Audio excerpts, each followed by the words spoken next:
જે ભવ કારણ જ્ઞાન અનાદિથી ભાન ભૂલાવી કુમાર્ગ બતાવે, તે ક્ષણમાં ભવ નિવૃત્તિ કારણ સમ્યક દર્શન સૂર્ય બનાવે.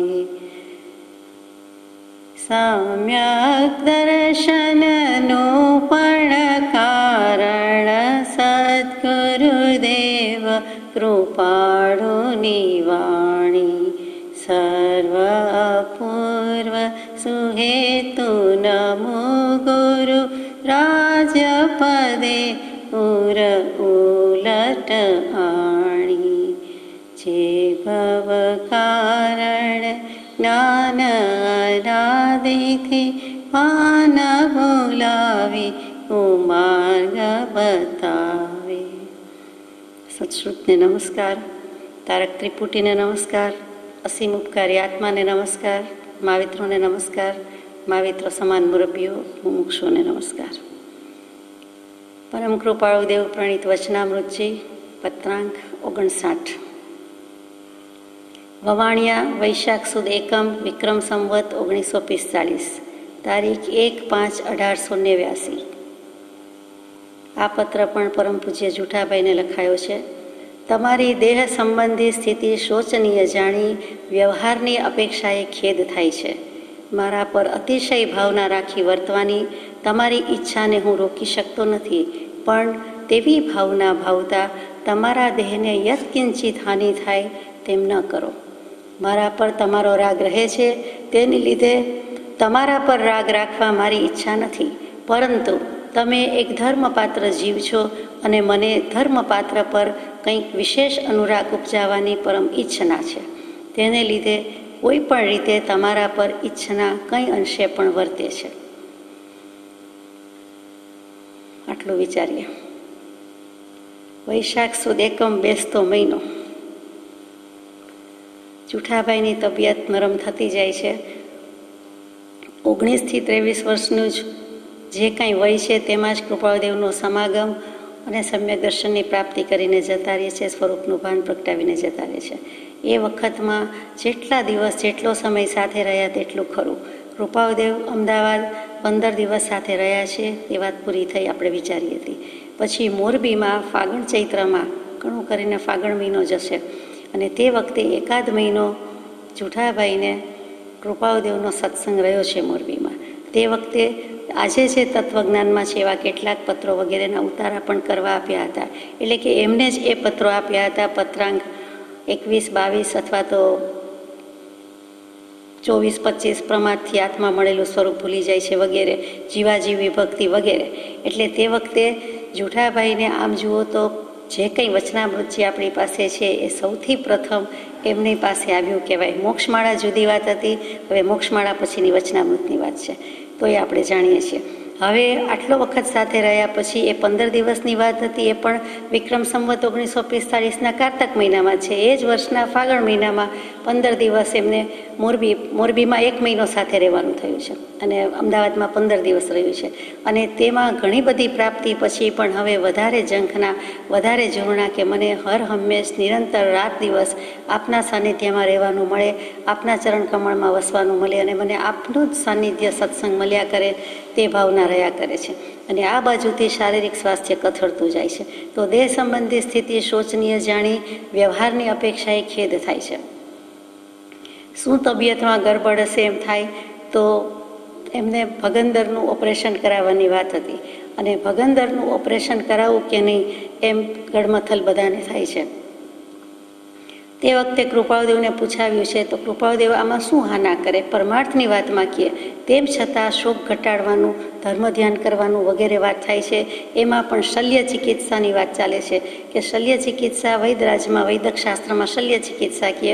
એ જ વસ્તુ જે સોયની શલ્યની વાત છે તે એટલે કે સર્જરી, ઓપરેશન, તે કરવું કે કેમ. અને પછી કૃપાળુદેવે જે કહ્યું હોય તે પણ એમને ખબર પડી કે હવે ઓપરેશન થઈ ગયું છે અથવા તો આ હમણાં કરવાનું છે, તે વખતની વાત છે, તે અરસાની વાત છે. એક્ઝેક્ટલી તિથિ તારીખ આપણે કહી શકતા નથી, પણ તે અનુસંધાનમાં વાત થાય છે. અને એ ઓપરેશન થયા પછી ભલે 1 વર્ષ જીવ્યા છે, 1.5 વર્ષ છે એમનું આયુષ્ય, પણ જોઈએ તેવી તબિયત સારી થઈ જ નથી, કથળતી જ ગઈ છે. જોઈએ તે કંઈ રોજ આવતી પણ નથી, આપણે જાણીએ છીએ. અને પછી એમનો દેહ પણ છૂટી જાય છે. અત્યારે પૂછે છે તો કે તમારી દેહ સંબંધી સ્થિતિ કાં તો સર્જરી થઈ ગઈ છે, કાં જ કરવાની છે, કાં તો ઓલરેડી તમારું લગભગ એ સ્ટેજમાં આવી ગયા છો ને પૂરું થઈને ઘરે આવી ગયા છો. તો એ વખતની શોચનીય પરિસ્થિતિ જાણીને મને ખેદ થાય છે. તે કૃપાદેવ કહે છે વ્યવહારની અપેક્ષાએ ખેદ થાય છે, બાકી આ આત્માને વાસ્તવમાં કંઈ થતું નથી અને એનો ખેદ હોઈ શકે પણ નહીં. પણ આ તમારે દુઃખ સહન કરવું પડે છે કે આ વેદના આવી છે તેનો ખેદ થાય છે. મારા પર અતિશય ભાવના રાખવાની તમારી ઈચ્છા છે. તમારી ઈચ્છા પર મારો કંટ્રોલ નથી, અંકુશ નથી, નિયમન નથી. તમારા ભાવ કરવામાં તમે સ્વતંત્ર છો, એટલે હું રોકી શકતો નથી. તમે તમારું જાણો. પહેલાં તો રોક્યા છે કે તમે મને સદગુરુ, સત્પુરુષ, ધર્મપિતા, ધર્મબંધુ તરીકે નહીં ગણો. મને જે કંઈ છે તે હું તમને કહું છું, પણ તમે મને આવો નહીં ગણો. તે તો ના પાડી જ છે, પણ હવે કહે છે એ પ્રભુ ભક્તના પ્રેમ પાસે ભગવાન ઢળ્યા છે અને કહે છે હું રોકી શકતો નથી. પણ તમે તેવી ભાવના ભાવતા તમારા દેહને યત્કિંચિત હાનિ થાય તેમ ન કરો. એમાં દેહ દુબળો પડી જાય, નબળો પડી જાય, પાતળો પડી જાય, એ ન શોભે, એ ન પાલવે.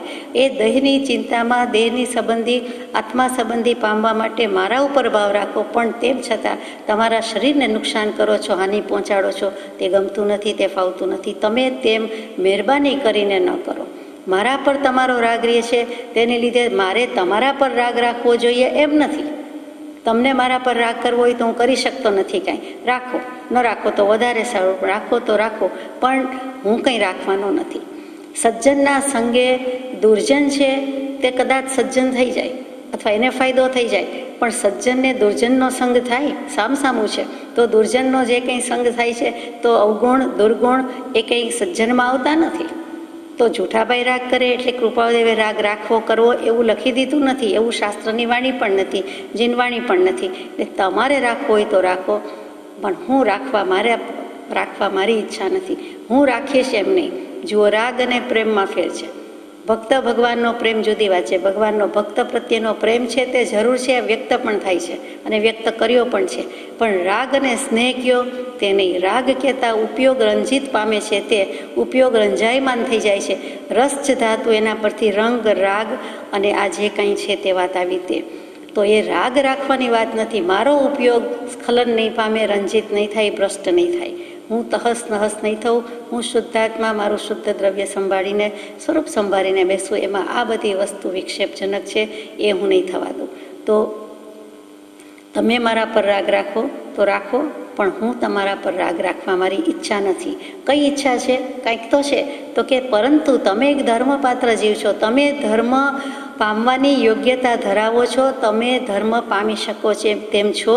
અમે તમને યોગ્ય ગણ્યા છીએ. તમે પાત્ર જીવ છો. શેને પાત્ર જીવ છો? સત્પાત્ર, સતની પ્રાપ્તિ કરી શકો તેમ છો. તો ધર્મપાત્ર ઉપર અથવા તો મોરબીના સહવાસ પછીની વાત છે, સાનિધ્ય પછીની વાત છે.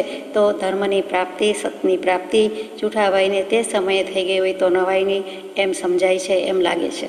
તો એ રીતે વિશેષ અનુરાગ ઉપજાવવાની પરમ ઈચ્છના છે કે તમે આટલો ધર્મ પામ્યા, બીજજ્ઞાન સુધી આવ્યા, સમ્યક દર્શન સુધી આવો, તો કેવલ જ્ઞાન સુધી જાઓ અથવા ઉત્તરોત્તર શ્રેણી સર કરો, સોપાન સર કરો, એવી મારી ભાવના છે.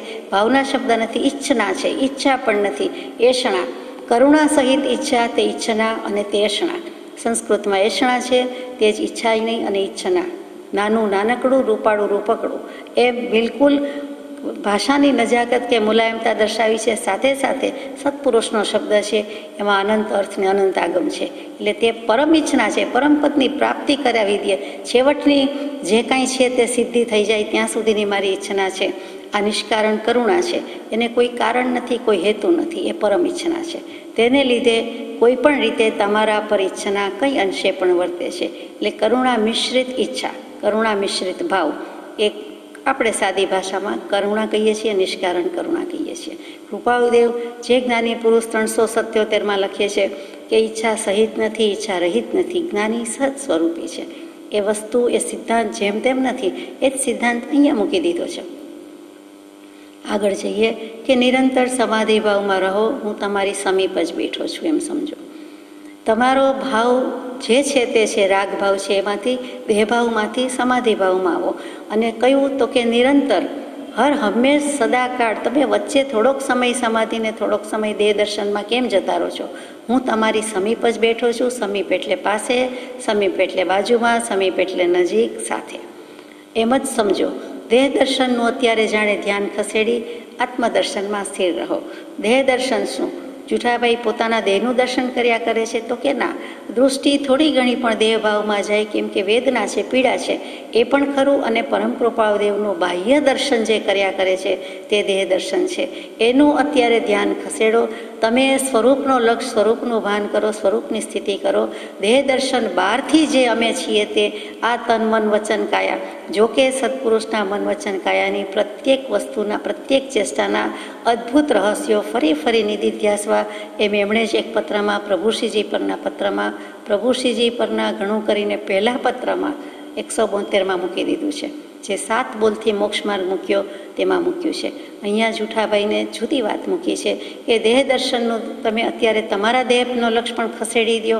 જુઓ, સર્જરીમાં હોય, ઓપરેશનમાં હોય, સર્જરી પછી પોસ્ટ સર્જિકલ ટ્રીટમેન્ટમાં કેવું કેવું લખે છે તો કે સર્જરી બહિરાત્મ ભાવની થઈ ગઈ છે. કૃપાળુદેવ સાથે મોરબી સત્સંગ થયો છે, તે ઓપરેશન થઈ ગયું છે. એટલે કૃપાળુદેવ કહી શકીએ છે કે બાહ્ય ભાવ તો આમ પણ છોડવા યોગ્ય જ છે, તો બહિરાત્મ દશા છોડવાની જ છે. તો હવે તમે દેહ દર્શનનું ધ્યાન ખસેડી આત્મદર્શનમાં સ્થિર રહો. તમને સ્વરૂપની ખબર છે, આત્માની ખબર છે. આત્માના દર્શનની વાત મોરબીમાં થઈ ગઈ છે, જાણે એમ કહેતા હોય તેમ. તો એમાં સ્થિર રહો. એમાં આવો નહીં, આવી ચૂક્યા છો પણ હવે એમાં સ્થિર રહો. સમીપ જ છું એમ ગણી શોક ઘટાડો, જરૂર ઘટાડો. આરોગ્યતા વધશે, જિંદગીની સંભાળ રાખો. હજુ પાછા શોક ઘટાડવાની વાત કરે છે. શું કામ આટલું બધું શોક ઘટાડવાની વાત છે? તો કે આજથી લગભગ 1015-20 વર્ષ જે થયા હોય તે એટલા વર્ષ પહેલાં, એટલે કે વિક્રમ સંવત 1050માં અમિત ગતિ નામના સમર્થ ગ્રંથકર્તા થઈ ગયા, જેમણે ઘણા શાસ્ત્રો લખ્યા, ઘણા ગ્રંથો લખ્યા. એમણે અનેક સુભાષિતો લખી છે. જીનાગમમાં પણ સુભાષિતોના પાર નથી.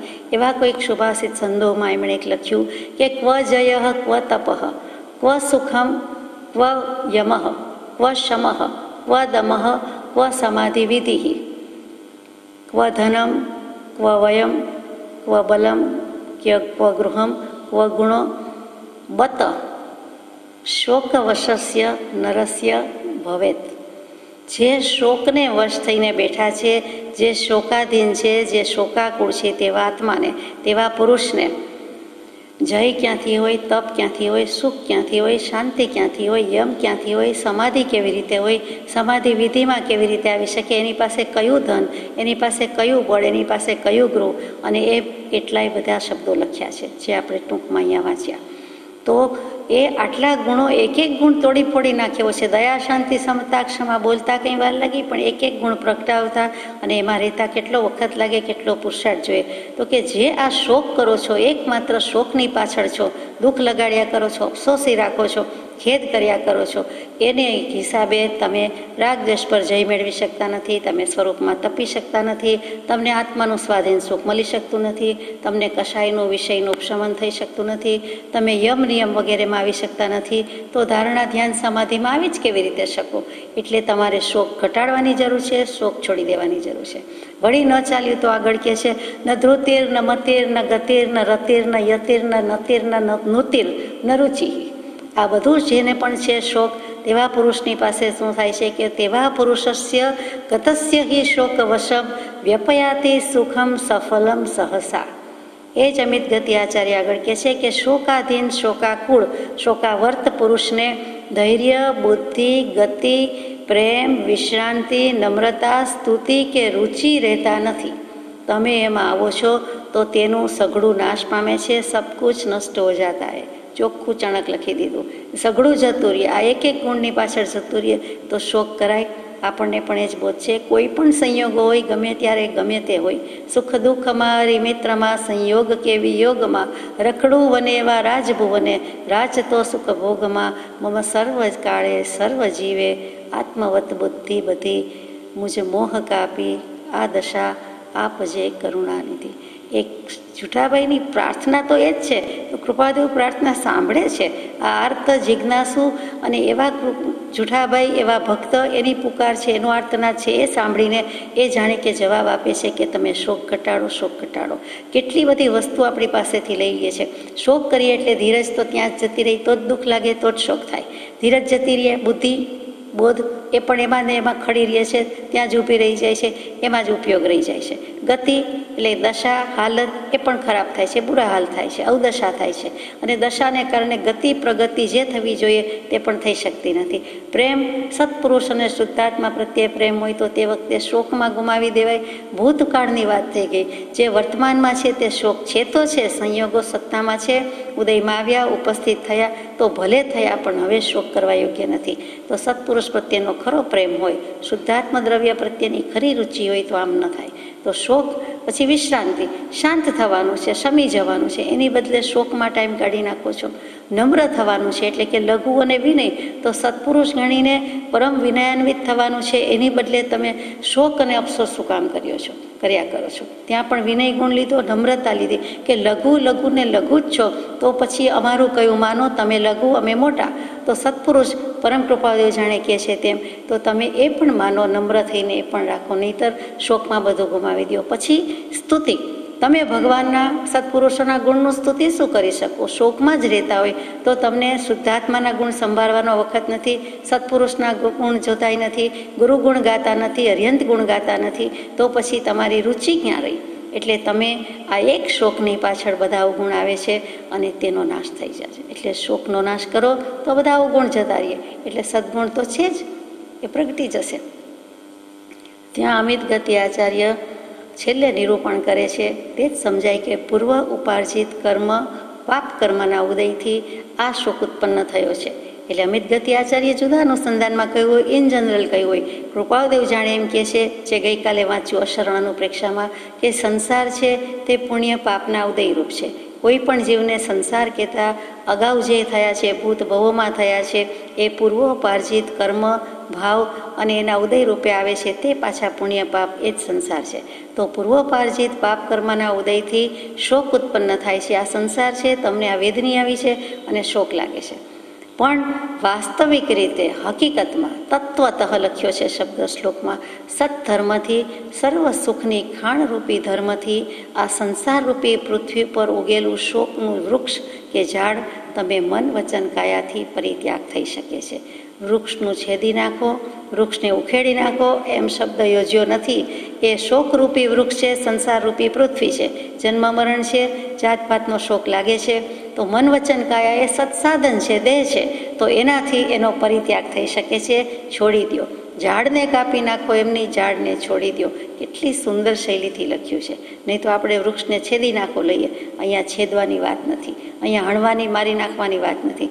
એને છોડી દો. બાવળિયાને બાથ ભીડીને કહીએ છીએ કે તમને શોક લાગે છે, શું કામ લાગે છે? અમારા પ્રત્યેનું જે કાંઈ છે તે પણ ઘટાડો, સાથે નથી રહેવાતું એ પણ ઘટાડો, અને પૂર્વપાર્જિત પૂર્વભવની વાત પણ ભૂલી જાઓ. ત્યાં પૂર્વભવ શબ્દ નહીં લખ્યો, ઇન જનરલ પૂર્વ ઉપાર્જિત કહી દીધું. પણ ખરેખર તો એમને પૂર્વભવના એવા સંબંધ છે, એટલે વિશેષ રાગરીય છે, તો એ છોડી દેવા યોગ્ય છે. આરોગ્યતા વધશે. તમારું આરોગ્ય થોડુંક તો શોક અફસોસ માર્યો છો એટલે કથળ્યું છે, જાતે કરીને બગડ્યું છે, જાતે કરીને બગાડો છો. જે આવ્યું છે ઉદયમાં, પછી પેટ ચોડીને છોડું વધારે ઊભું કરો છો, તો એ નહીં કરો. તમારી આરોગ્યતા વધશે, તંદુરસ્તી વધશે. જિંદગીની સંભાળ રાખો.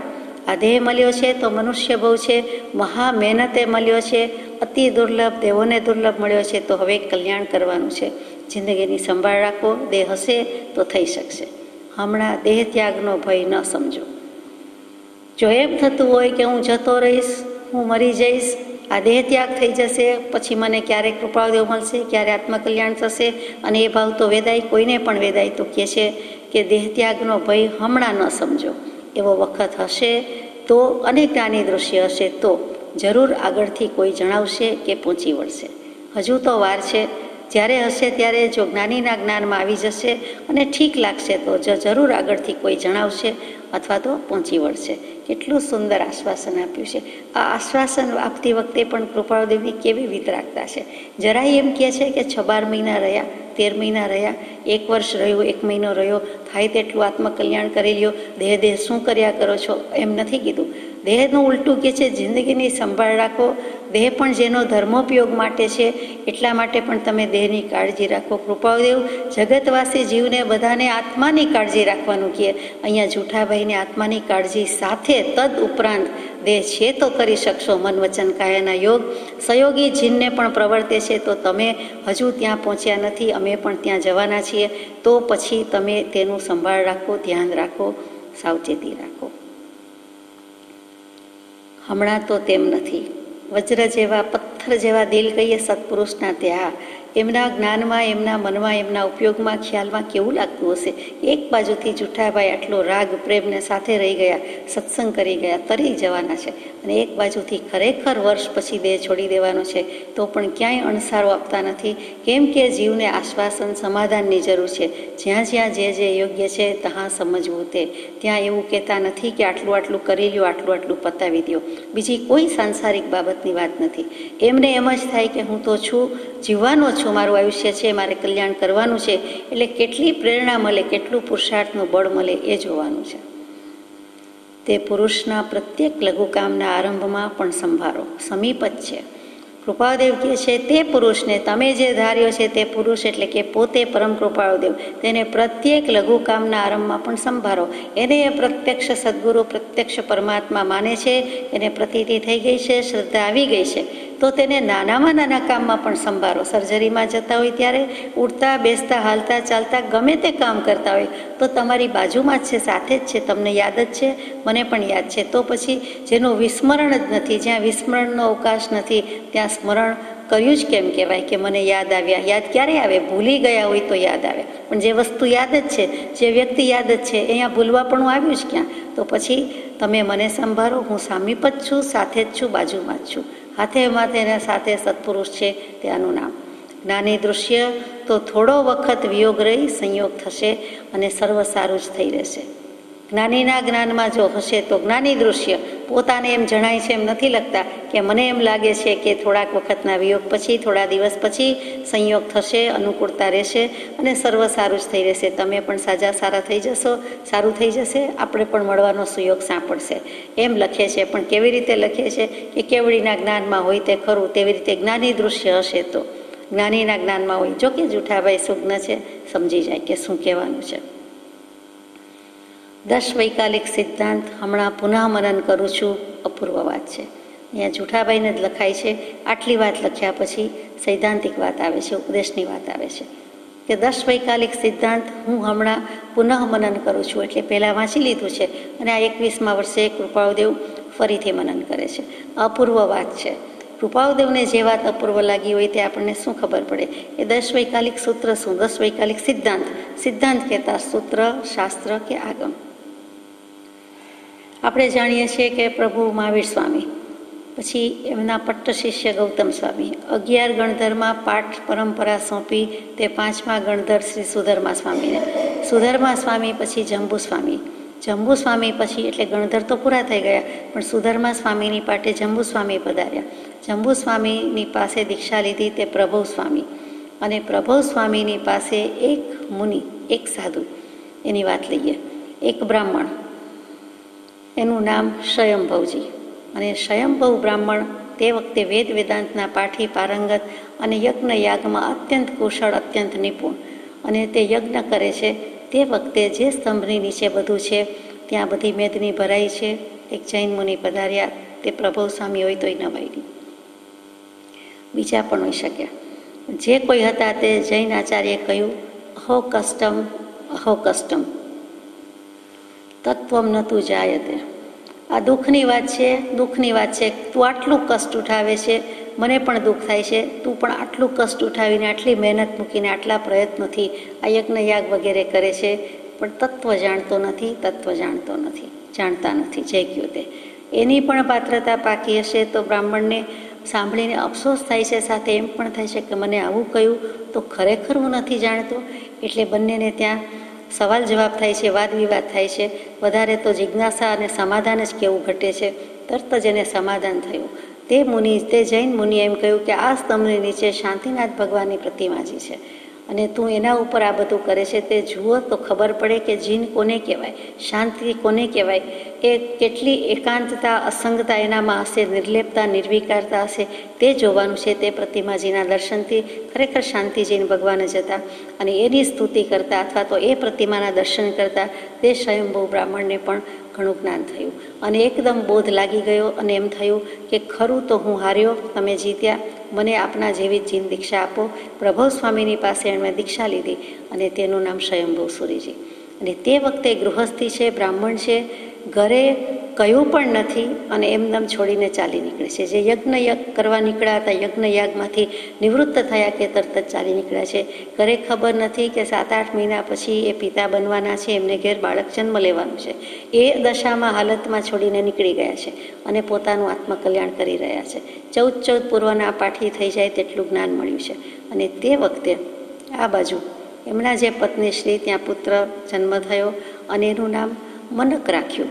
એ મનક એટલે શક્યતા, પોસિબિલિટી, સંભવિતતા, મનક અને મનક રાખ્યું. એ 5-7 વર્ષનો થયો અને પૂછપૂછ કરે, પિતાશ્રી ક્યાં છે, કોણ છે વગેરે. તે જવાબ ટાળી દે છે, પણ પછી કહે કે તો જ જમું, તો જ હાથ, નહીં તો ના. એ 7 વર્ષની ઉંમર માંડ હશે અને તે વખતે માતોશ્રીને કહેવું પડે છે, કહી દે છે કે સાંભળ્યું છે કે કોઈ જૈન મુનિ કે સાધુડા થઈ ગયા છે, તારે એવું કંઈ કરવાનું નથી, આપણે કંઈ જાણતા નથી, ઓળખતા નથી, ક્યાંક હશે. પણ એવી રીતે આપણે કેને બાવા થઈ ગયા છે, સંન્યાસી થઈ ગયા છે, રખડપટ્ટી કરે છે, તેમ જૈન સાધુડા થઈ ગયા છે એમ કહી દીધું.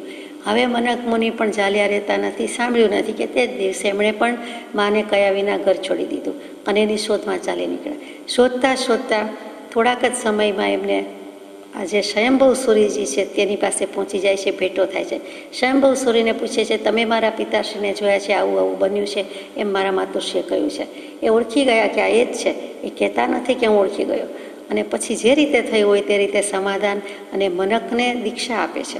કેમ કે મારે ત્યાં જ જવું છે, ત્યાં જ રહેવું છે, મારે બીજું કરવું નથી, હું ઘરે જવાનો નથી, મારે ખબર પણ નથી. એ દીક્ષા લે છે. એ 7 વર્ષના બાળક, બહુમાં બહુ 8 વર્ષ, 7 વર્ષના જ છે. અને દીક્ષા લઈને દેતી વખતે એમના જ્ઞાનમાં અભિપ્રેત છે. સ્વયંભૂ સુરીજી જાણી જાય છે કે આ 6 જ મહિના જીવવાનો છે, આનું આયુષ્ય બહુ જ થોડું છે, 6 માસનું જ આયુષ્ય છે. તો એને મારે વધુમાં વધુ આત્મકલ્યાણ કેમ કરી લઈએ, એ ધર્મ પિતા તરીકે ફરજ છે. સંસારી પિતા તરીકે તો ફરજ આમ પણ મેં કંઈક કરી નથી, અદા કરવા જેવું નથી, આત્માની દયા ખાધી નથી, સંસારમાં બધાની દયા બહુ ખાધી છે. તો આ ભવે એનો ધર્મ પિતા, ધર્મગુરુ અને એને દીક્ષા આપી અને એણે પણ સમ્યક પ્રકારે દીક્ષા પાડી અને જે કલ્યાણ કેમ કરવું એની ભાવના માટે 14 પૂર્વના જ્ઞાતાએ 10 પૂર્વ, 14 પૂર્વ એમાંથી ઉદ્ધાર કરીને એક સિદ્ધાંત, એક શાસ્ત્ર રચ્યું, તે શ્રી દશવૈકાલિકજી સૂત્ર. એટલે આટલા 14 પૂર્વના સારરૂપ નવકાર મંત્ર કહીએ તેમ 14 પૂર્વના સારરૂપ સહજાત્મ સ્વરૂપ કહીએ તેમજ 14 પૂર્વના સારરૂપ દશવૈકાલિકજી સૂત્રની રચના આ મનક મુનિના નિમિત્તે કરી તે સ્વયંભૂ સુરીજીને પણ ધન્યવાદ છે. અને તે વખતે તે દશવૈકાલિક સૂત્રની વાત એમાં શું છે તો કે સાધુ સાધ્વીજીનો આહાર વિચાર કેવો હોવો જોઈએ, આચાર વિચાર, ખાસ કરીને ગોચરી સંબંધી પણ છે અને બીજું બધું જ લખ્યું છે. 10 અધ્યયન છે શાસ્ત્રોમાં. શ્વેતાંબર આમનાઈમાં સ્થાનકવાસી અને દેરાવાસી બંનેને એકી એવા જે માન્ય છે. 4 મૂળ સૂત્રો છે, તેમાં નામ છે દશવૈકાલિકજી, ઉત્તરાયણજી, નંદી સૂત્રજી, અનુયોગદ્વારજી. એમાં પહેલું દશવૈકાલિકજી, એમાં 10 સૂત્રો, 10 અધ્યયન અને 10 અધ્યયનમાં પહેલું અધ્યયનની પહેલી ગાથા ધમો મંગલ મુકીઠમ અહિંસા સંજમોતવો દેવાવિતમ નમન સંતિ જસ્ત ધમે સયામણો. એ જ ધર્મ ઉત્કૃષ્ટ મંગળ છે કે અહિંસા, સંયમ અને તપરૂપી ધર્મમાં જેનું મન સદા રથ છે, મગ્ન રહે છે, જેને દેવો પણ નમસ્કાર કરે છે. એટલે ત્યાં ધર્મની વ્યાખ્યા આવી, મંગળની વ્યાખ્યા આવી. અને કેવો ધર્મ? પહેલો જ શબ્દ અહિંસા, સંયમ અને તપ. ધર્મથી જ શરૂઆત કરી શાસ્ત્રની. ધમો મંગલ મુક્કીઠમ, આ ઉત્કૃષ્ટ મંગળ છે. વ્યવહારિક લૌકિક મંગળ તો ઘણા છે, 108 મંગળ થાય, સ્વસ્તિક, શ્રીફળથી માંડીને બધું. પણ અહીંયા મોટામાં મોટું, ખાસમાં ખાસ, પહેલામાં પહેલું મંગળ તો કે ધર્મ. અને ધર્મ મંગળ કીધું એમાં અહિંસા મૂકી, એટલે એવી સૂક્ષ્મ અને નિપુણ અહિંસા તો જૈન દર્શન વિતરાગવાણી સિવાય છે નહીં. તો તો હિંસા, સંયમ અને તપ. અને એક કૃપાળુદેવને લાગે છે અહો ધર્મન બીજો દયા સમાન, એ પણ એમણે મોક્ષમાળામાં લખી જ દીધું છે કે અહિંસા અને દયા બંને એક જ. તો કે પઢમમ નાણમ તવો દયા પણ એનું મહાત્મ્ય છે. એવો દશવૈકાલિક સિદ્ધાંત, જ્ઞાન પહેલું કે દયા પહેલી? તો કે પહેલું જ્ઞાન, પછી દયા, અહિંસા, ક્રિયા વગેરે છે. એ દશવૈકાલિકની વાત કૃપાળુદેવને અપૂર્વ જે લાગ્યું હોય તે, પણ ઇતિહાસની રીતે જુઓ, ભૂતકાળની રીતે જુઓ તો બરાબર બેસે છે. જાણે કે મનક મુનિના ઉદ્ધાર માટે વધુમાં વધુ કલ્યાણ જલ્દીમાં જલ્દી થઈ જાય એટલે સ્વયંભવ સૂર્યજીએ તે રચના કરી. અહીંયા પરમ કૃપાળુદેવે 7મા આત્મપ્રવાદ પૂર્વમાંથી ઉદ્ધાર કરીને આત્મસિદ્ધિજી મૂકી, તેને તો હજુ વાર છે. પણ આત્મસિદ્ધિ કેમ થાય? દેહભાવ ઘટાડો, આત્મભાવ ત્યાં જ છે. મુક્ત ભાવ તે મોક્ષ. આ મોક્ષ કયો? નિજ શુદ્ધતા, તે પામે તે પંથ. દેહનું પણ જે કરવાનું છે તે કરો, ધ્યાન રાખો, સંભાળ રાખો. સાથે સાથે મુક્ત ભાવની વાત છે એ પણ મૂકી દીધી છે. અને અહીંયા દેખાય જ છે કે હું અપૂર્વ વાત છે એનું મનન કરું છું. એમણે પણ અહીંયા જુઠાભાઈને તારવા માટે બધું જ જે કંઈ જાણતા હતા તે બધું જ યુગ યુગનું ભવનું સંસારી સંબંધ એક બાજુ, ભૂતકાળના પત્નીશ્રી હોય તો હોય, એવા તો અનંત જીવ સાથે અનંત પ્રકારના સંબંધ આજ સુધીમાં આપણે બધાએ પણ બાંધી લીધા. કોના પ્રત્યે વેર કરવું, કોના પ્રત્યે વાલ રાખવું? કૃપાળુદેવ વિતરાગ પુરુષ, એને શું હોય? કાંઈ નથી. એ વજ્ર જેવું દિલ હોય. આપણને એમ થાય કે વજ્ર જેવું કરવું પડે, હોય જ. સત્પુરુષ એનું જ નામ. વજ્રથી કઠોર, ફૂલથી કોમળ અંતઃકરણ. અને પછી જુઠાભાઈના ઉદ્ધાર માટે જાણે કે દશવૈકાલિકજીની વાત ધીમે ધીમે મૂકી દે છે. આગળ વાંચીએ. જો પદ્માસન વાળીને કિંવા સ્થિર આસનથી બેસી શકાતું હોય, સૂઈ શકાતું હોય તો પણ ચાલે, પણ સ્થિરતા જોઈએ.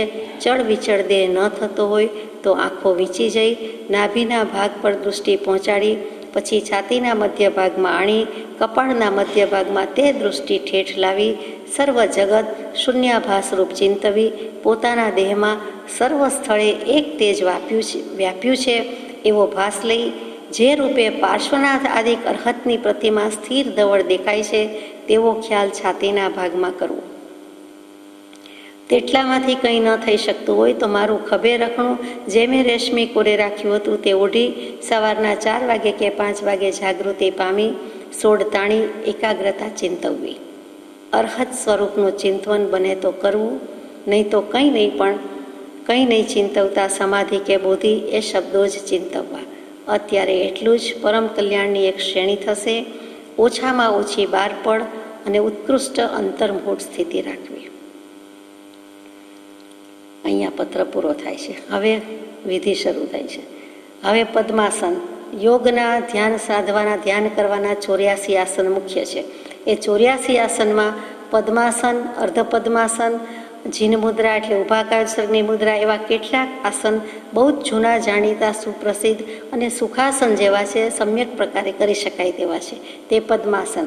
પદ્માસન શું? તો કે ખરેખર એક પગ પર બીજો પગ એમ સામસામા ક્રોસ કરીને જે ચડાવીને પરિસ્થિતિ કરીએ, અને તે વખતે હાથ પણ એવી રીતે રાખ્યા હોય, હસ્તકમળ અને પાદકમળ, ચરણકમળ બંનેનો સુભગ સમન્વય થાય તે પદ્માસન. અને એનો આકાર પદ્મ એટલે કમળ જેવો થતો હોવાથી તે પદ્માસન કહેવાય છે. અને એ બહુ જ જૂનું જાણીતું સ્થિરતાવાળું આસન છે. આપણે જેને પલાઠીમાં કહી દીધું. પલ્યંક એટલે પલાઠી, પલ્યંક એટલે પલંગ, પલ્યંક એટલે પલાઠી. આપણે પલાઠી વાળીએ છીએ તે આપણને સુખાસન લાગે છે, શાંતિથી બેસતા એવું લાગે છે. કેટલાકને પદ્માસન વાળે તો જ સુખાસન જેવું લાગે, તો જ એને સ્થિરતા લાગે. આપણે આ રીતે કરીએ છીએ. અને અર્ધ પદ્માસન વાળા વાત નીકળી એટલે કહી દઉં, જીન પ્રતિમાજી આખા હિન્દુસ્તાનમાં કદાચ 3 જગ્યાએ જ હશે. અર્ધ પદ્માસન બહુ જ ઓછા વાળે છે, પણ એ પણ સુગમ છે.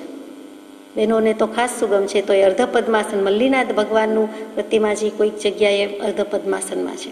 એટલે તે પદ્માસન, અર્ધ પદ્માસન. અહીંયા તો પદ્માસન લખ્યું છે એ વાળી. અને કિંવા જો સ્થિર આસનથી બેસી શકાતું હોય, સામાયિક પ્રતિક્રમણ, ભક્તિ વાંચન કરવા, ભૂમિ શયનની જેમ ભૂમિ ઉપર જ જો આપણે સ્થાન લઈએ તો સૌથી સારું છે. ભારતીય બેઠક કહીએ છીએ તે.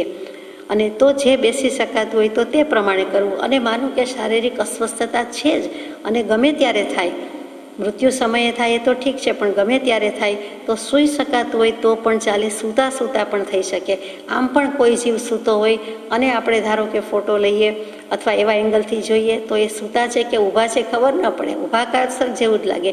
એટલી સ્થિરતા હોય તો બિલકુલ ખબર ન પડે. પરમ કૃપાળુ દેવ જેવાનું અથવા તો બીજા કોઈ તેવા જીવો તીર્થંકર દેવો થઈ ગયા, અરિયંત પરમાત્મા થઈ ગયા, એમના લ્યો તો એવું જ લાગે. એટલી સ્થિરતા હોય તો સૂઈ શકાય તો વાંધો નથી, પણ મનની સ્થિરતા જોઈએ. તન સૂતેલું છે તેમ મન પણ સૂતેલું હોવું જોઈએ, કે મનનો એટલે કે આત્માનો ઉપયોગ શાંત જોઈએ, સ્થિર જોઈએ. ચડ વિચળ દેહ ન થતો હોય તો માનો કે શારીરિક અસ્વસ્થતા એટલી બધી હોય કે દેહ પણ ચડવિચળ થતો હોય, શ્વાસ ધમણ ઉપડી હોય, અગર તો આળોટતા હોય, અગર એટલી અસ્વસ્થતા હોય કે ડાબું જમણું પડખું કર્યા કરતા હોય, એવું બધું જો ન થતું હોય તો આવા જૂઠાભાઈને એવું કાંઈ છે નહીં. તો ચડવિચળ ન થતો હોય પણ થઈ શકે એવી જેટલી સ્થિરતા થઈ શકે તેટલું સીધું સૂઈ શકાય તો સૂઈ શકવું, સૂઈ જવું. આંખો મીચી જઈને એટલે કે આંખો મીચીને, આંખો બંધ કરીને નાભીના ભાગ પર દૃષ્ટિ પહોંચાડી એટલે તરત જ નાભી કમળનું નાભીમાં રહેલા આત્માના 8 રૂચક પ્રદેશ ઉપર આપણો લક્ષ જાય છે. દેખાતા તો છે નહીં, કોઈને દેખાય નહીં, જોઈ શકે નહીં, કેવલ નાની પ્રભુ સિવાય કોઈ જોઈ શકે નહીં. તો અસંખ્યાત આત્મપ્રદેશી દ્રવ્ય એ નાભી પ્રદેશમાં રહેલા અસંખ્યાતમાંથી 8 રૂચક પ્રદેશો જે કર્મબંધ વિનાના છે, એને કદી કોઈ ક્ષણે સમયે કર્મનો બંધ લાગ્યો જ નથી. તે રૂચક પ્રદેશો ઉપર લક્ષ થઈ જાય અને જો લક્ષ રહી જાય અને ટકી જાય ઉપયોગ તો તે જીવને કેવલ જ્ઞાન થઈ જાય. કેવલ જ્ઞાન ન થાય ત્યાં સુધી પણ સ્થિરતા તો રહે.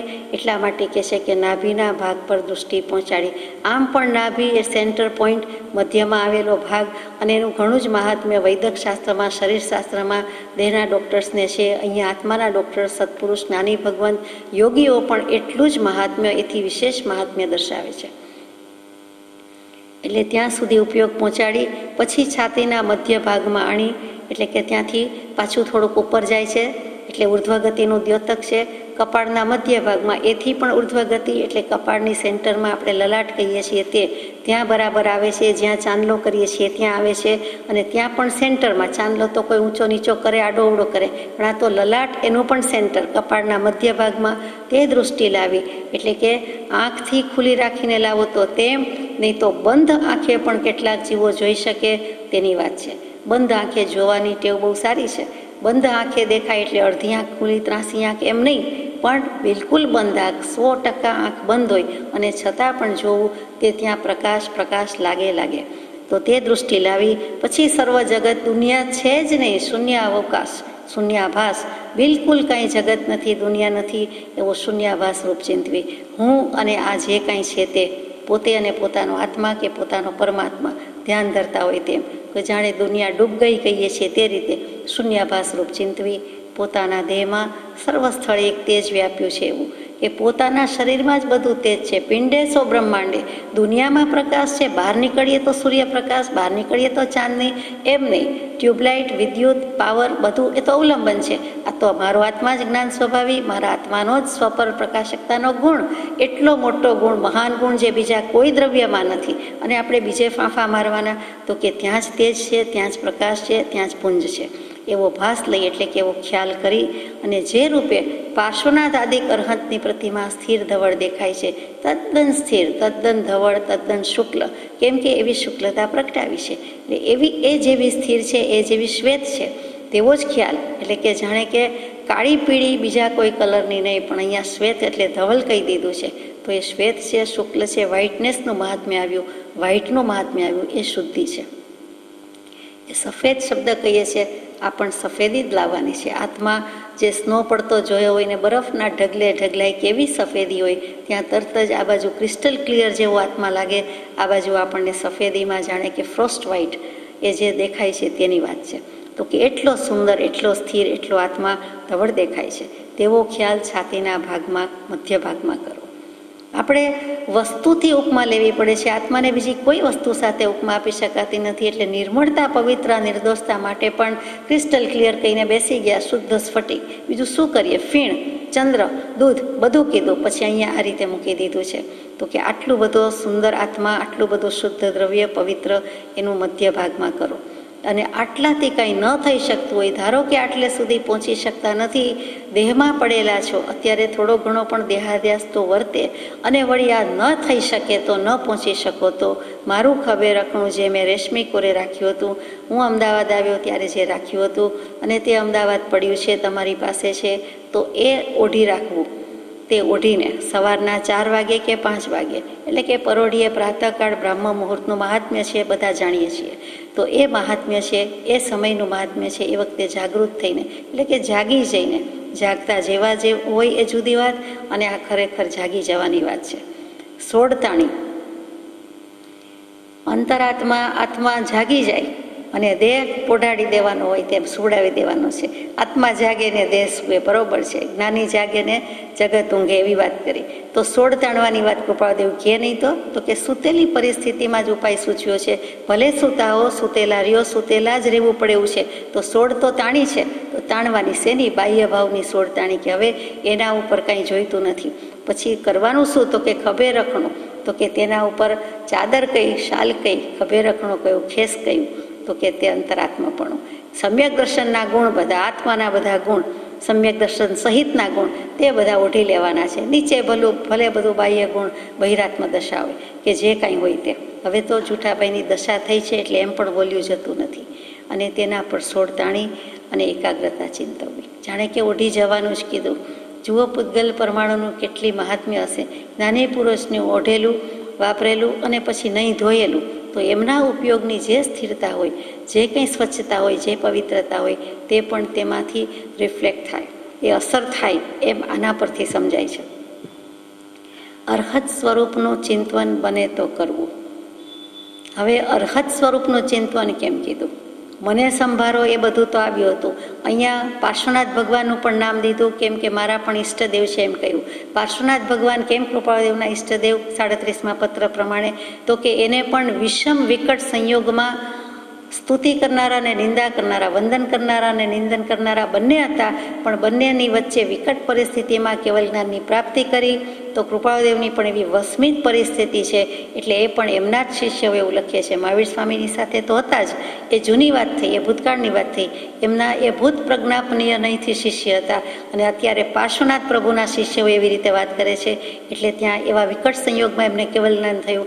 તો અમારે પણ વિષમ પરિણતિમાં અમને તો સમપરિણતિ જ છે. વિષમ ઉદય ભલે હોય, વિષમ સંયોગ ભલે હોય. તો જૂઠાભાઈને પણ કહે છે કે ઉપાધિ શું કરો છો? સંસાર ભાવ, દેહ ભાવ, નિવૃત્તિ, વ્યવસાય, ઘરના વડીલો, આ તે પેલું, એમના મનમાં ઉગરીબેનની ચિંતા પણ હોઈ શકે છે. જૂઠાભાઈને જ્યારે દેહ ત્યાગની વાત આવે, યાદ આવે, ત્યારે એમ પણ થાય કે આ ઉગરીનું શું? તો એ પણ કૃપાળદેવને થાય છે કે બધા જ મુમુક્ષુ, બધા જ જીવ, સર્વ જીવ છે સિદ્ધ, સમજે તે થાય. તમે આ બધું ભૂલી જાઓ, એકમાત્ર ચિંતન કરો. કોનું? તો કે અર્હત સ્વરૂપનું ચિંતન. અર્હત સ્વરૂપ યાદ કર્યા. પાર્શ્વનાથ પ્રભુની વાત કરી, અર્હત કેમ યાદ કર્યા? અર્હત શું?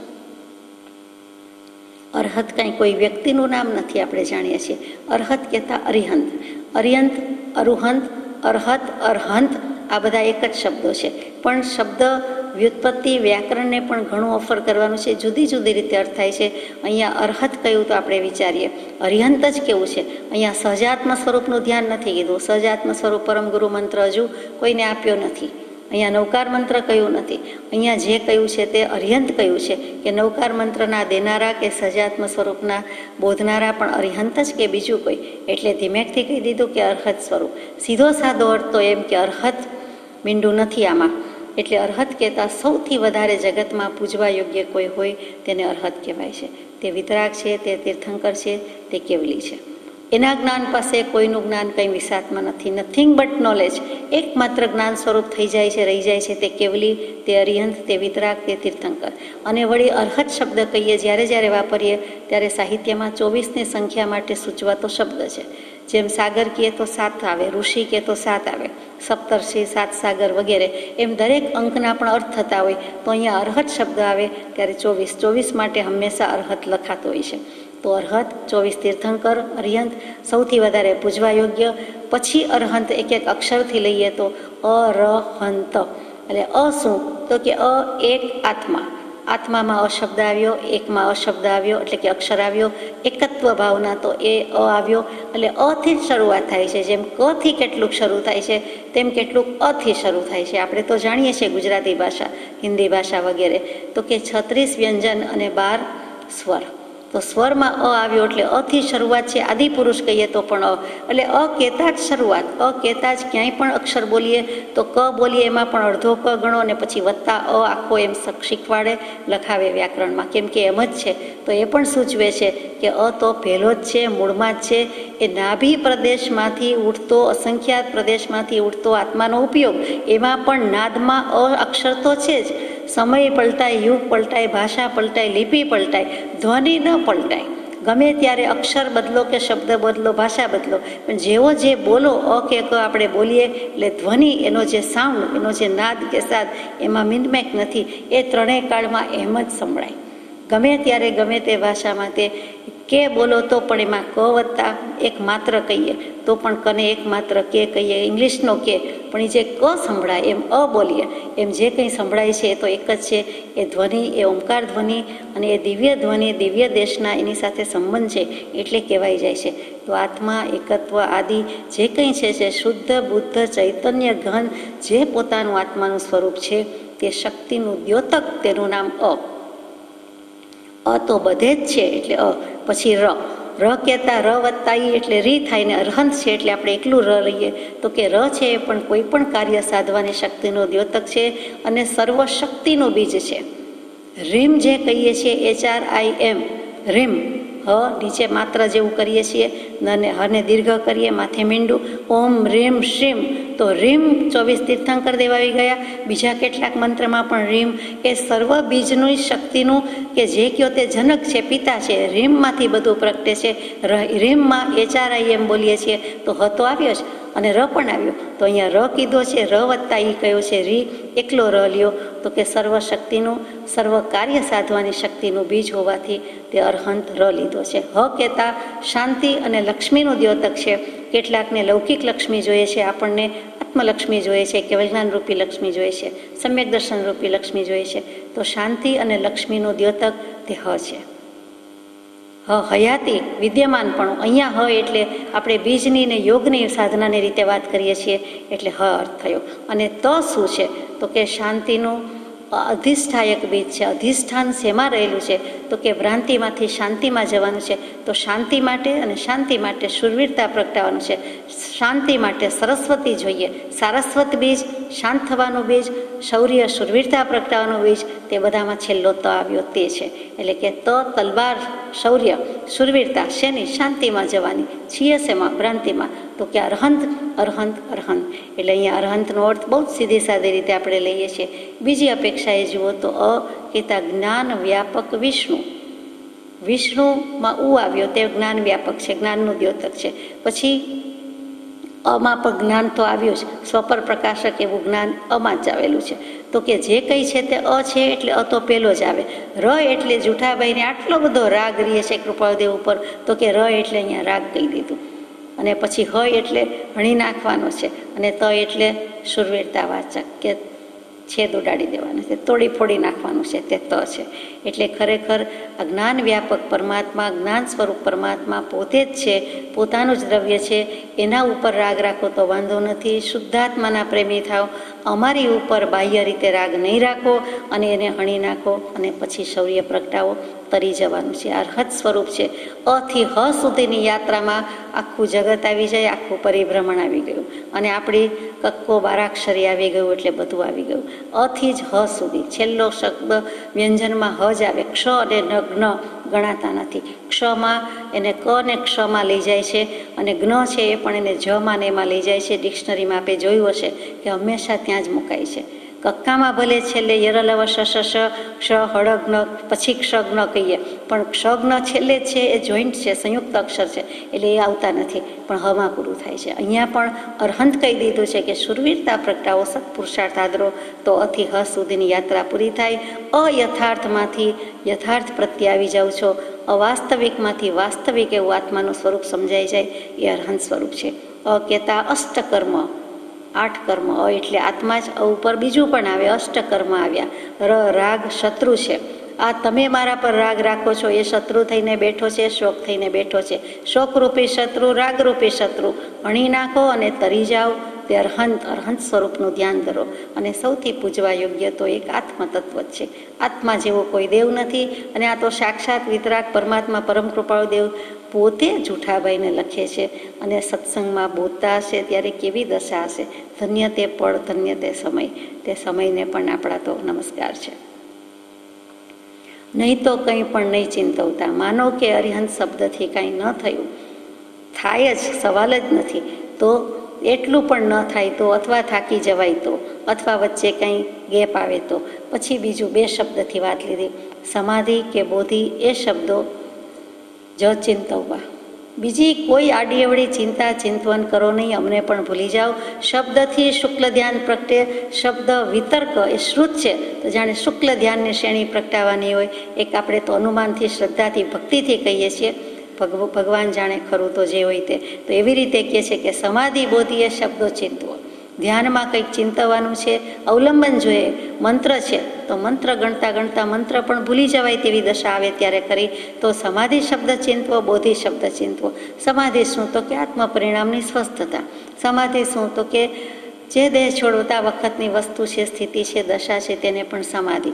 સમાધિ લઈ લીધી, સમાધિશીત થયા, સમાધિમાં ગયા, સમાધિમાં બેઠા છે, સમાધિમાં સૂઈ ગયા. એમ જે કહીએ છીએ ચીરકાળની નિદ્રામાં પોઢી ગયા, એવું બધું જે કહીએ બોલીએ છીએ એ પણ સમાધિ. એટલે મરણના અર્થમાં પણ સમાધિ છે, આત્મ પરિણામની સ્વસ્થતાના અર્થમાં પણ છે. તો સમાધિ શું એના પર વિચાર કરો. તો એ તો પાર આવે એવું નથી. સમાધિ શબ્દનો વિચાર કરતાં કરતાં સમાધિ ન થાય તો જ નવાય. સમાધિ થાય જ. આત્મ પરિણામ સ્વમાં ટકી જાય તેનું નામ સમાધિ છે. સ્વસ્થ આત્મામાં ઉભવાનું છે, આત્મામાં રહેવાનું છે, આત્મામાં ટકવાનું છે. પણ ભગવાને કેવો બોધ આપ્યો કે એક શબ્દથી તરી જવાય, એક અક્ષરથી તરી જવાય. પછી બોધિ. બોધિ શું? તો કે બોધ, સૂઝબૂઝ કહીએ છીએ તે બોધ, બૂઝવું, સમ્યક દર્શન. બોધ બીજ. તમે પામી જશો, તમે તરી જશો એકમાત્ર સમ્યક દર્શન. બોધિ શબ્દથી વિચારો. બોધિ સત્વ, બોધિ ગયા. અને ભગવાન બુદ્ધ, ગૌતમ બુદ્ધ કહીએ તે એ બુદ્ધ શું? બોધ બીજ શું? તો કે ત્યાં પણ બોધિ બીજ કીધું કે સમ્યક દર્શન એ બોધ બીજ. તો અહીંયા પણ બોધ બીજ. કારણ કે બંનેને સાથે રહેવાનો સહવાસનો સમય મળ્યો છે. ઘણો બધો સત્સંગ થયો છે અમદાવાદનો અને મોરબીનો. જિંદગીમાં 2 મહિના સાથે રહ્યા, એમાં 1.5 મહિનાની પરિસ્થિતિ તો પૂરી થઈ ગઈ. 1 મહિનો મોરબી અને 15 દિવસ અમદાવાદ. તો એના પરિણામમાં કંઈ હોય જ. પાત્રતા લાગી છે. એટલે કૃપાદેવ કહે છે કે હવે સમાધિ અને બોધિ એ શબ્દો જ વિચારવા. એ અને 2 બંને આવી ગયું. 2 શબ્દો જ વિચારવા. બીજું બધું ચાહના ચિંતા મટી ગઈ. શહેનશાહ થઈને રહી જાઓ. પરવા શું કરવાની છે? 2 પરવા થઈ જાઓ, લાપરવાહ થઈ જાઓ. એકમાત્ર આ 2 શબ્દોની પરવા કરો. બીજું કાંઈ નહીં, બીજી કોઈ કાળજી નહીં. શરૂઆતમાં કહી દીધું કે દેહ સંબંધી કાળજી રાખજો, પણ હવે આટલું જ. પાછું લખે છે અત્યારે એટલું જ. પરમ કલ્યાણની એક શ્રેણી થશે. પરમ કલ્યાણ તો બીજું શું હોય? પરમ પદની પ્રાપ્તિ, મોક્ષે જવાનું છે તે. એની એક શ્રેણી થશે. અત્યારે એક શ્રેણી થશે. એક નિસરણી મળી ગઈ, સીડી મળી ગઈ. પછી પગથિયા જેટલા જેનાથી જેમ જેમ ચડાય તેટલા ચડવાના છે. મોક્ષની પણ સીડી છે. 14 પગથિયા છે, વધારે તો છે નહીં. એમાં કેટલાક તો પામી ગયા, તો હવે આગળ જવાનું છે. શ્રેણી પગથિયા કેવું, શ્રેણી નિસરણી કેવું? ઠીક છે, મોક્ષની સરણી એટલે આપણે મોક્ષની સીડી એમ કહીએ. નિહિસરણી ઉપરથી જ નિહિશ્રેયસ સુખ એટલે મોક્ષનો સુખ. એના પરથી નિસરણી શબ્દ આવ્યો અને એના પરથી આપણે સીડી બોલતા થઈ ગયા. કાંઈ વાંધો નહીં, સીડી જ છે, મોક્ષની સીડી છે. તો કે કલ્યાણની શ્રેણી થશે. એક પછી પંક્તિ, હારમાળા, લાઈન બંધ, કતાર, પંગત, એક પછી એક કલ્યાણના સોપાન સર કરતા જશો. શ્રેણી ઉપર ચડતા જશો અને જાણે બોધિ સમાધિથી આમ તરતા બતાવતા હોય એવું આપણને તાદૃશ થાય. ઓછામાં ઓછી 12 પળ અને ઉત્કૃષ્ટ અંતર્મુઢ સ્થિતિ રાખવી. ઓછામાં ઓછી 12 પળ. હવે સમયનું માપ આવ્યું. 1 પળ એટલે 24 સેકન્ડ. 24 સેકન્ડની 1 પળ થાય. ક્ષણ અને પળ એમાં સેકન્ડ કાંટો ખબર છે. 1 મિનિટની 60 સેકન્ડ એ આપણે જાણીએ છીએ. આ વ્યવહારકાળની વાત છે. જીનાગમમાં અને બધા આગમમાં પળની વાત આવે, એમાં પણ જીનાગમમાં ખાસ. જ્યારે 1 પળ કહેતા 24 સેકન્ડનું માપ, 12 પળ કહેતા 4.5 મિનિટ થાય, 3 સેકન્ડ આમ તેમ. એટલે 4.5 મિનિટ, 5 મિનિટની વાત નથી. આપણે કહીએ 5 મિનિટ તો કરી જુઓ, 2 મિનિટ તો કરી જુઓ, 1 મિનિટ કરી જુઓ. અહીંયા તો 4.5 મિનિટ, અને એમાં પણ 3 સેકન્ડ વધારે. એટલે કે થોડીક વખત, ઓછામાં ઓછી 12 પળ. એટલે 12 પળ બરાબર 4.5 મિનિટ.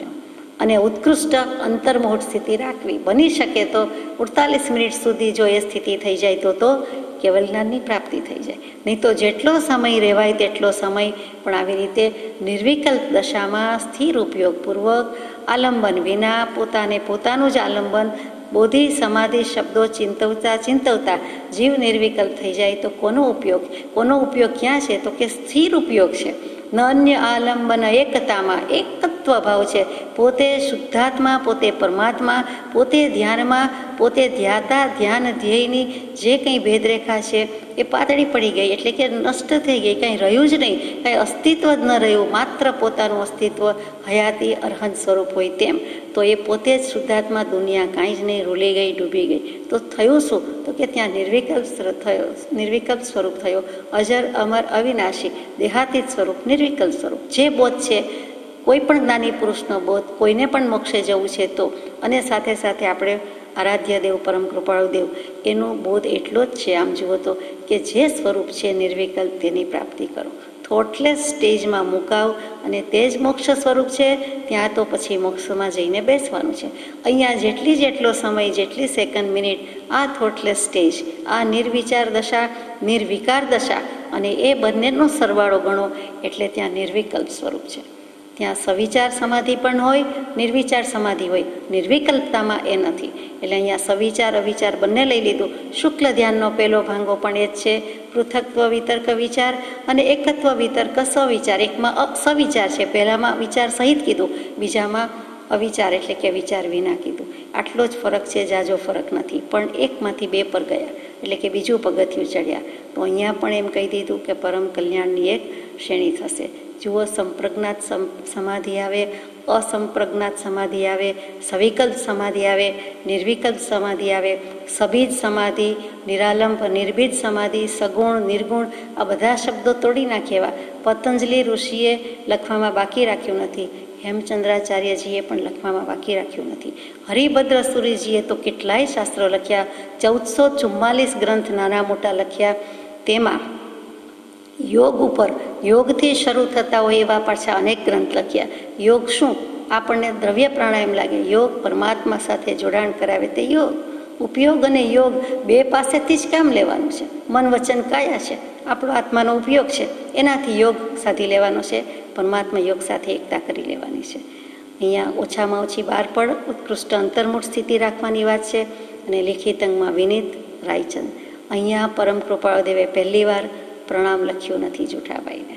જુઠાભાઈને જ પત્ર છે. લિખિત અંગમાં અહીંયા પ્રણામ નથી, કારણ ગમે તેઓ પોતે પોતાનું નામ જ મૂક્યું છે. વી તો પાછું લગાડ્યું છે, એટલે વિનીત રાયચંદ. પાછા વિનીત પોતાના જે લક્ષણ છે, જેમ આત્માર્થી આપણે આપણી જાતને લિખિત અંગમાં આજ્ઞાંકિત લખીએ. સત્પુરુષની આજ્ઞા કાંઈ આંકી ન હોય, અંકિત હોય નહીં. સામે વડીલ હોય એની આજ્ઞામાં રહેતા ન હોય. એક વાત આજ્ઞાપૂર્વક, ભક્તિપૂર્વક માવિત્રો હોય કે વડીલો હોય કરતા ન હોય, તેમ છતાં પોતે જ પોતાની મેળે બાળક લખે, આજ્ઞાંકિત છોરું, પછી આજ્ઞાંકિત લખે. એવી જ રીતે અહીંયા કૃપાળુદેવ તો વિનીત, હી મેન્ટ ઇટ રિયલી, કે એ વિનીતના લક્ષણો એમાં તો છે જ. જ્યાં ભગવાનના લક્ષણ કહીએ ત્યાં વિનીતના લક્ષણ કેવું? પણ વિનીતના લક્ષણ પણ જોરદાર છે. એ 14 લક્ષણ છે અને પોતે લખ્યું છે. ટૂંકમાં અરિહંત શબ્દની જેટલી વાત કરીએ તેટલી થોડી. અને જે કંઈ છે તે અરહત સ્વરૂપનું ધ્યાન ધરવું. પંચ પરમેષ્ઠીમાં પહેલું અરહત છે, જે આત્માના સિદ્ધ સ્વરૂપને ઓળખાવે છે. આત્માના શુદ્ધ સ્વરૂપને ઓળખાવનારા, સિદ્ધ સ્વરૂપને ઓળખાવનારા અરિહંત છે. પહેલું પદ, પહેલો નમસ્કાર અરિહંતને છે, એટલે અરહત પદને. દશામાં તો સિદ્ધ કહેવાય. ખરેખર આગળ એક પછી 2 આવે એટલે બગડો છે એકડા કરતાં વધારે થયો. અને આમ પણ અરિહંત કરતાં સિદ્ધ વધારે છે.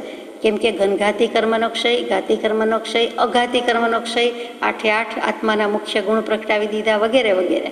અને મોક્ષ મહેલમાં પહોંચી ગયા. પણ ઓળખાવનાર કોણ? ઇન્ટ્રોડ્યુસ કોણ કરાવે છે? તો કે અરિહંત પરમાત્મા, વિતરાગ પરમાત્મા. અહીંયા જૂઠાભાઈ પંચ પરમેષ્ઠી મંત્રનું સ્મરણ કરતા હોય, ગમે તે કરતા હોય, પણ જૈન કુળમાં જન્મ્યા હોય પણ કૃપાળદેવ લખે જૈન સંબંધી સર્વ ખ્યાલ ભૂલી જજો, એક આત્મા પર આવો. આખી દુનિયા શૂન્ય અવકાશ કરી નાખવાની છે, શૂન્યાભાસ કરી નાખવાની છે, તો પછી જૈનનું પૂંછડું પકડી રાખવાનું છે, એમાંથી એ છોડાવી દીધા. પછી ગચ્છમતનું રાખવાનું છે કે હું સ્થાનકવાસી, હું દેરાવાસી, તો એ સમાગમ પ્રતિમા સમાગમી ભાગની વાત મૂકીને એમાંથી છોડાવી દીધા. તો શું વિકટ સંયોગ કટોકટીનો કાળ ગાયા કરવાનો છે, તો કાળ દ્રવ્યની પણ ઉપેક્ષા કરી. તો ક્યાં આવ્યા? તો કે પ્રભુશ્રીજી કે હું કોઈ ગચ્છમાં નથી, મતમાં નથી, આત્મામાં છું, એ ભૂલશો નહીં. તો પ્રભુશ્રીજી એમ બોલે, એમ પ્રકાશે કે અમને તો કૃપાળદેવે ક્યાંય ઊભા રહેવા દીધા નહીં, એકેય ગચ્છવાળાને, એકેય મતવાળાની.